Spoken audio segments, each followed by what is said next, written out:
రోషయ్య గారు, బిజెటి రోషయ్య గారు, జై వాసవి. మున్సిపల్ ఆఫీస్ అంటే ఎవరు చెప్తారు కదా, నేను చెప్పే కలెక్టర్ ఎవరన్నా తవ్వరాదు, ఎవరన్నా ఆగి ఆటో రిక్షాను అడుగు ఆటో చేప ఈరోజు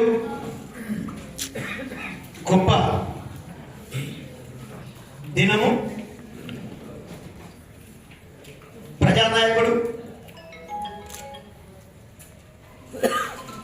ఒక రాష్ట్రానికే వంద తీసుకొచ్చినట్టు గొప్ప మహానాయకుడు మరి డాక్టర్ కొణిజెట్టి రోషయ్య కీర్తి శేషులు. ఈరోజు 2 రాష్ట్రాలలో వర్ధంతి సభ చంద్రబాబు నాయుడు గారు, ఇక్కడ రాష్ట్ర ముఖ్యమంత్రి రేవంత్ రెడ్డి గారి ఆదేశాలతో 2 రాష్ట్రాల్లో వర్ధంతి సభ జరుపుకుంటున్నాం. మన వైశ్యుల పుట్టినందుకు గర్వించాలి, వైశ్యుల జీవించినందుకు గర్వించాలి. మనమందరం వైశ్యులలో ఒక మహాన్ నాయకుడు మన ముందు నుంచి వెళ్ళిపోయి అమరుడైనా కూడా ఈరోజు ఈలో ఇంకా జీవిస్తూ ఉండి మనందరికీ మార్గదర్శనమైనటువంటి మహానాయకుడి యొక్క వర్ధంతి సభకు మనం రావడం ఎంతో ఆనందదాయకం.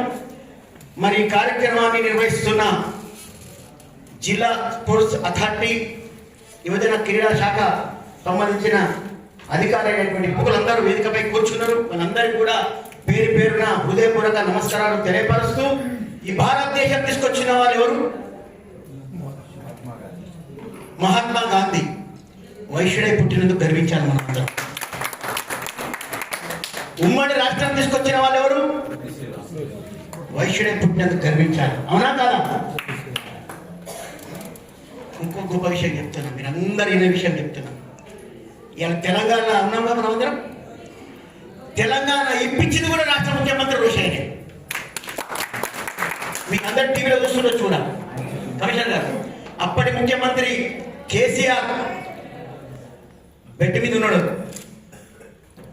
అప్పటి సోనియా గాంధీ, కేంద్రంలో కాంగ్రెస్ ప్రభుత్వం ఉంది, విపక్షంలో భారతీయ జనతా పార్టీ ఉంది. ఇతను సీరియస్ ఉన్నాడని చెప్పి ఉద్యమాలు ఉవ్వెత్తునే ఉద్యమాలు.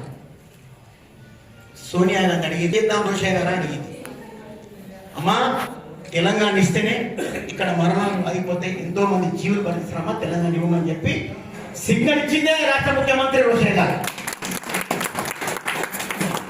కాబట్టి ఈ కులంలో పుట్టినందుకు గొప్ప మనందరికి జాతికే గర్వకారణం. అక్కడ మహాత్మా గాంధీ, ఇక్కడ పొట్టి శ్రీరాములు, రోషయ్య గారు. తెలంగాణ ఇప్పించిన రోషయ్య గారు కదా. మరి వైశ్యుల పాత్ర గొప్ప పాత్ర, చాలా గొప్ప. ఈ దేశంలో వైశ్యుల పాత్ర ఎనలేని గొప్ప పాత్ర. ధీరుభాయ్ అంబానీ అటువంటి గొప్ప airport, Delhi airport, Singapore airport, GMR, ఇటువంటి కులంలో పుట్టి ప్రజలకు సేవ అందిస్తున్నందుకు ఎంతో రుణపడ్డానని చెప్పి. అలాగే ఈ రాష్ట్ర ప్రభుత్వం సభా వేదికగా, పత్రిక వేదికగా మా ముఖ్యమంత్రి గారు కోరుతున్న వాసవి కన్యకా పరమేశ్వరి జయంతిని అధికారికంగా చేయమని మీతో సవినయంగా వేడుకుంటున్నాను. ఇన్ని వేడుకలు చేస్తున్నారు. ఈ దేశంలో, ఈ రాష్ట్రంలో, తెలంగాణ రాష్ట్రంలో 7.4 నిష్పత్తి ఉన్న జనాభా మంది.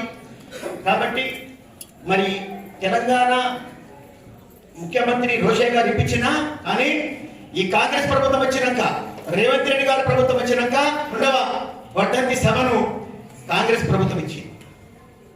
అక్కడ చంద్రబాబు నాయుడు గారు పెనుగొండ మండలం, పెనుగొండ మండలంకు వాసవి పెనుగొండ మండలంగా నామకరణము ఈ మధ్య కాలంలో పోయిన వారము శాసనసభలో ప్రకటించడం జరిగింది.